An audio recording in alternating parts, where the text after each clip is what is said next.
Mbote bandeko balandi ya télévision na bino ya proximité Mabwisha télévision lelo oyo tozali toujours na cadre ya émission avec le peuple lelo tozali na entretien avec Monsieur Deogracias la personne oyo andimi responsabilité to pe charge ya ko vulgariser loi organique portant droit des personnes vivant avec handicap autrement personnes vivant avec mobilité réduite lelo tokosolonaye na question etali loi organique ainsi que question de l'air ou question d'actualité. Alors laissez-moi saluer aussi la grande équipe qui nous tient compagnie derrière la caméra et la réalisation. Patient Moïse, sans oublier la coordination chapeautée par le directeur général, M. André Mabwisha, qui nous suit aussi. Et restez branchés toujours dans la télévision Abino Mabwisha TV, où tout sa cabine, l'information est vrai, peine à temps réel. Alors laissez-moi maintenant saluer et présenter mon intervenant du jour. Monsieur Deogracias, bonjour. Bonjour, Dr Espoir. Comment vous allez? Moi, je vais bien par la grâce de Dieu. Déjà, nous avons rencontré comme ça, très tôt, dans le climat moral bien, malgré les vents et marées, Dieu nous fait grâce. Alors, Balandi, Bazali, côté la mission de la télévision, Mabwisha TV, qui est M. Deogracias? Merci d'abord pour l'opportunité au PCI de s'exprimer devant le peuple congolais. M. Deogracias c'est un acteur politique. Il peut être la candidat député national à la circonscription électorale de Mwamba. Mais on est là toujours dans la politique. Voilà. C'est ça ce que je peux dire. Voilà, devant vous, un acteur politique, Oyo, Azalaki, candidat aussi dans la séance électorale qui a 2023 décembre. Alors, M. Deogracias, tout court rapidement, na Oezali, vif d'actualité, tout court oxygène à Michel Lilo, tout court le Bela Oezali, loi organique. Aujourd'hui, ni les qui motivation au porter garant pour l'obéla, pour ça la vulgarisation de la loi organique. Merci. Ceux qui ont supporté vraiment garant pour vulgariser la loi organique, puisque après avoir constaté moi faille au niveau de gouvernement, loi organique et souffrir de l'application dans mon cas si puisque celui qui est l'article 49 de la Constitution, il nous dit la personne du troisième âge et la personne avec handicap ont droit à des mesures spécifiques de protection en rapport avec leurs besoins physiques, intellectuels et moraux. L'État a le devoir de promouvoir la présence de la personne avec handicap au sein des institutions nationales, provinciales et locales. Mais, curieusement, pour mon application en gros, ça l'a mis plus que loi organique qui promulguée depuis 2022 par le chef de l'État. Mais d'ici depuis 2024, la loi organique n'est pas respectée pour la représentation de la personne avec handicap. Ce qui est ici qu'on a article 28, il y a loi organique. La représentation des personnes avec handicap dans des institutions publiques et autres organismes de l'État ou privés, tant au niveau national, provincial et local, tient compte de leurs droits démographiques. Les parlements et les assemblées provinciales veillent à l'effectivité de cette représentation. Je crois que nous beaucoup ils sont impersonnels. Mais vous comprenez comment est-ce que les dirigeants de la Bisso pour mettre en pratique ou continuer toujours dans la marginalisation. Vous comprenez. Il y a une loi organique que nous avons prévoir. Il y a vraiment il faut que nous considérer une personne avec handicap base à un œil négatif. L'handicap est physique, l'handicap n'est pas mental. Nous sommes capables de tout. Puisque les personnes avec handicap constituent aussi une main-d'œuvre très importante pour l'économie de notre pays. Mais sauf que les dirigeants ont utilisé main-d'œuvre. Je ne sais pas pourquoi. Ils ont toujours à la merci de la mendicité. Ce n'est pas normal. Voilà, restons un peu dans l'article 49. Il y a la Constitution, Oyo, les a tiré loi organique, les lois Oyo, aussi bien aux a vulgarisé depuis un certain temps déjà. Les rebelles basali pour comprendre l'importance à travers l'ITNA. Alors, pour une élection, les chefs de l'État pendant le moment de la campagne, vouloir comment la personne vivant avec une mobilité réduite ou personne vivant avec un handicap, bas alors aussi représenter dans le Parlement national ainsi que dans le niveau de la province. Mais il y a un cas où il y a n'est-ce pas que soit attente et cause à la mine par rapport à la promesse ou souhait du chef de l'État où ils ont concrétisé. Merci. Le chef de l'État, en tout cas, d'abord le fait de créer ces ministères, c'était déjà un signal fort. Il a manifesté qu'il volonté, il a travailler avec tout le monde. Et son souhait était que, à mon avis, représentation réelle de la personne avec handicap au sein de l'Assemblée délibérante. Mais curieusement, salamité ndenge et la volonté à chef de l'État. Ce qui est salamité puisque aucune élection comme tout le monde, sans protection, sans même exception pour les personnes avec handicap. Il faut considérer que longtemps marginalisé pour la course, c'était pas facile. Et de battre campagne au nom du chef de l'État d'abord. Dans 74% au chef de l'État, ce qui te suit, apparemment, il y aura 13% de la personne avec handicap dans la République. Donc, toujours les 13% pour la personne avec handicap. C'est ça qui est chef de l'État. Hormis Bissot, nous avons des familles, des amis, surtout pour ça qui va montrer. Va voter pour le chef de l'État, puisque le chef de l'État actuel, Félix Antoine Tshisekedi, a valoriser la personne avec handicap. Bon, pourquoi la société va compter pour les sauter? Toujours, c'est la secours du chef de l'État a manifesté volonté. À revenir encore dans l'application de la promesse. Justement. Il faut tout le monde a secours, la représentation est à la réelle. On a une voie électorale, possibilité. Surtout dans la nomination. Bientôt le gouvernement Kobima.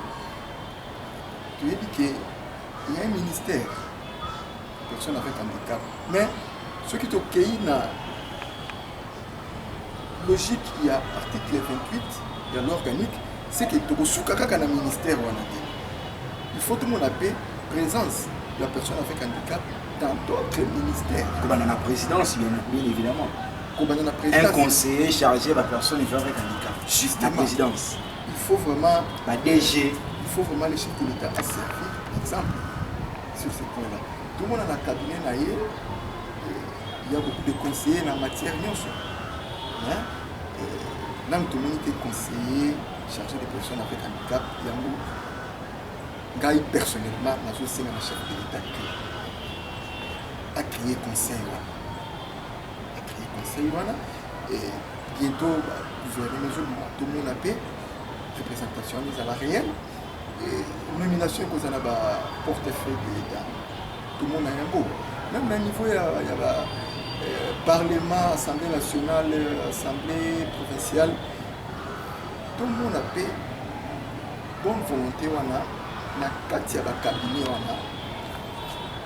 Tout le monde a réellement des personnes avec un représenté malgré la élection et simité. Souhait n'a vu ne cause échéance notamment en 2028, n'est-ce pas, voter comme la personne handicapée, tu vas la copter le pôle à la chef coutumier. Bon, on a un leadership ya makasi pas ministre oyo akozala nommé wana ye nde il faut abunda de sorte que na niveau ya conseil des ministres va dégager exception wana que na baéchéance eza koya les personnes avec handicap soient cooptées ndenge moko bakoptaka bachef coutumier na basamble provinciale et les personnes avec handicap bazwa mpe kota ya kozala coopté na niveau ya assemblée nationale. Donc c'est vraiment leadership ya makasi ya un ministre oyo wana wana nazo profite mpe koloba ke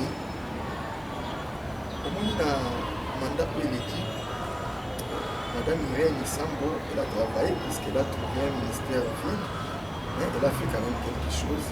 Mais il y a aussi à peu près pour ça la terre. Notamment l'article 30, s'il faut le même ministère en termes et à bilan.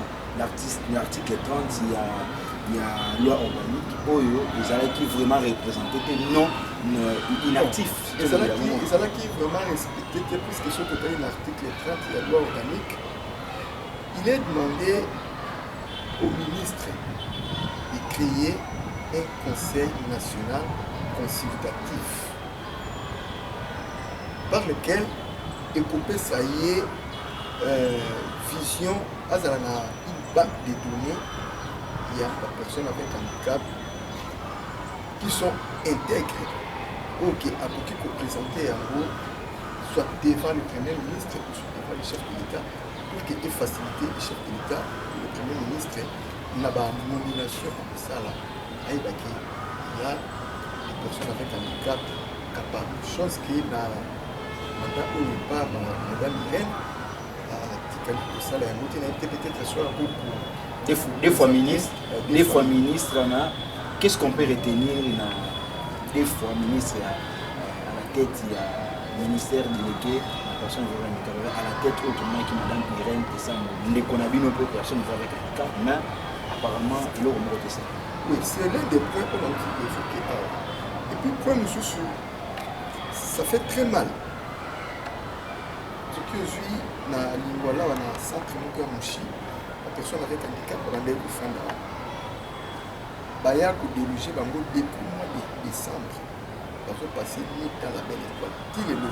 Et il y a récemment, et c'est là, dans le Kassavou, je me souviens, notre centre, on dit qu'on déguerpille sur les personnes avec handicap. Ce sont des failles du côté des ministères, silence absolu. Justement. Puisque pendant ce temps, ça là, il fallait arriver quand même à identifier un centre de la personne avec handicap. Et Aïba, si réellement, les personnes avec handicap basent la droit il y a pour faire dans le centre base à été sécurisé. Donc ça sort aussi que dans le centre de faire anarchiquement. Mais si bien que ça, l'État a toujours le pouvoir de défendre les faibles que nous sommes. Kati bato où il y a ça censé protéger Bango, ils ont passé dans la belle étoile et pendant beaucoup de temps, ça fait vraiment mal. Alors, s'il faut s'adresser déjà à un nouveau ministre ou à gérer le ministère Rwanda ou le gouvernement bientôt, qu'est-ce qui est en termes de profil? Est-ce que comment pas à la caca la modèle de Madame Irène ou trouver une autre personne, mais profil n'est pas amis. Bon, je pense que on ne peut pas s'appeler des réalités. Sali, madame, je pense que dans le deuxième quinquennat, notre souhait est que le chef de l'État a chapé des filles tout à la presse qui gérer le ministère. Puisque jusqu'à la presse du contraire, les nombres réels de la personne avec handicap, tout ce qu'on a la personne avec handicap, et on a toujours parlé surtout sur les moteurs, puisqu'ils ont ministère chargé à personnes avec handicap et autres vulnérables. Ceux qui toquent, ils sont inclus. Et pas une idée de ils sont inclus. Et même les personnes à troisième âge, ils sont inclus. Mais il n'y a pas vraiment un recensement réel pour chiffrer vraiment les personnes vulnérables dans la République démocratique du Congo pour que nous soyons et ça en place. Alors, nous citons vers la fin de cet entretien. Alors, M. Deogracias, si jamais, une fois, M. Deogracias, lequel il vous a fait vos premières initiatives et rapide. Ce qui est la richesse, on a que M. lequel Deogracias, ministre chargé à personnes avec handicap. Dans le Koloba Liboso, je vais commencer d'abord à identifier tout le monde. Identifier où le bazar n'a pas fait na où le bazar n'a pas centre. Où il y a besoin là-bas. Dans le bas qui Liboso, que les personnes avec handicap constituent aussi une main-d'œuvre très importante pour l'économie en Bokanabiso. Gaï aux affaires, ministre chargé des personnes avec handicap et autres vulnérables. Je vais créer des emplois pour les personnes avec handicap. Créer les emplois, dans quel sens? Il faut, après avoir aussi ça pour recenser des personnes avec handicap, il faut passer dans la formation. Il y a tant de formations. Cordonnerie, il y a maçonnerie, agriculture. Il faut travailler maintenant avec les ministres. Il y a secteur Wana. Ce qui poursuit maintenant ministère de l'agriculture. Après avoir répertorié toute catégorie de personnes avec handicap, on a besoin de fort physiquement, sourd-muet. Ce n'est pas un corvée. On crée l'emploi. Dans une formation, il y a agronomie. Au lieu que tout soit qui est dans le service national. Non. Nous négligeons parfois. Je suis le malentendant. Dans une formation efficace, il y a agriculture. Pas continuer le service national. C'est un emploi. Pour survivre dans la famille, puisqu'ils seront payés. Mais revenu, c'est pour l'État congolais. Aujourd'hui, un moteur, formation, soit à cordonnerie, créer usine de fabrication de chaussures. C'est pour l'État congolais. Même la coupe couture. Même la coupe couture. La PSK, quelques exemples là. C'est une main-d'œuvre très importante. Ok, ce qui ngaille aux affaires, je vais exploiter l'expertise des personnes avec handicap et de contribuer efficacement pour l'économie en population. Et puis, il y a une pierre d'égout. Directement, on va réduire sensiblement le taux de mendicité des personnes avec handicap pour que vivre dans le cadre de la capitale. Voilà, ça n'est fini pour aujourd'hui, monsieur Deogracias Lokele. C'était un plaisir de vous recevoir à la télévision Nabiso. Maboucha TV. Alors, votre dernier mot, c'est un message aux personnes vivant avec handicap qui vous ont suivi maintenant. Parfois, ils délaissés, ils ne savent pas quels saints peuvent avouer et quel point on va pouvoir s'approcher. Alors, vous pouvez être aussi la personne au groupe pour des solutions. Vous n'êtes pas simplement une bonne personne, mais une personne de solution. Alors, un message aussi à la personne vivant avec handicap, mais aussi aux autorités de la République démocratique du Congo qui sont aussi branchés pour nous suivre. Merci beaucoup. Pour l'autorité, il y a beaucoup d'action dans son excellence, M. Antoine Félix Tshisekedi Tshilombo, chef de l'État. On a vraiment la volonté pour Azanayango, pour Alindia valoriser les personnes avec handicap. À veiller de sorte que loi organique nous allons vraiment appliquer dans le quinquennat. Les personnes avec handicap, pour la que considérons-nous Tony peut sa valeur et société et respecter les choses. Nakoki si ça veut ça que na médicament qui na situation za koneka na partie orientale ya mboka na biso vraiment nakosenga na ngosho ya STM nous sommes et que avec vous malgré ma cité nyonso oyo on va vivre vraiment je pense que le chef de l'État est de fou et pour pour que la situation soit décantée tant bien que mal. Le chef de l'État a hérité de situation catastrophique et il y a traîtrise des alaki makasi na katambo comme ça de l'armée toujours comme révélation de c'était très compliqué pour que Bitumba ici là facilement mais avec la volonté du chef de l'État Azanango et c'est la population tous à la derrière le chef de l'État tous à la derrière notre armée pour la communauté hors de notre territoire national dans le frontière pour que effectivité et autorité de l'État pour la appliquer partout. Merci. Voilà, merci beaucoup d'être là, surtout à vous, M. Deokassas, pour la disponibilité. Je tiens à remercier la grande équipe technique du jour, Patient Moïse derrière et la caméra aussi à la réalisation. Aussi à M. André Maboucha Loumanissa qui a disposé cette chaîne pour que Toye Bakozala toujours plus proche de la population. Alors je vous retrouve très prochainement avec un autre numéro et restez branchés sur Maboucha TV télévision. Au revoir.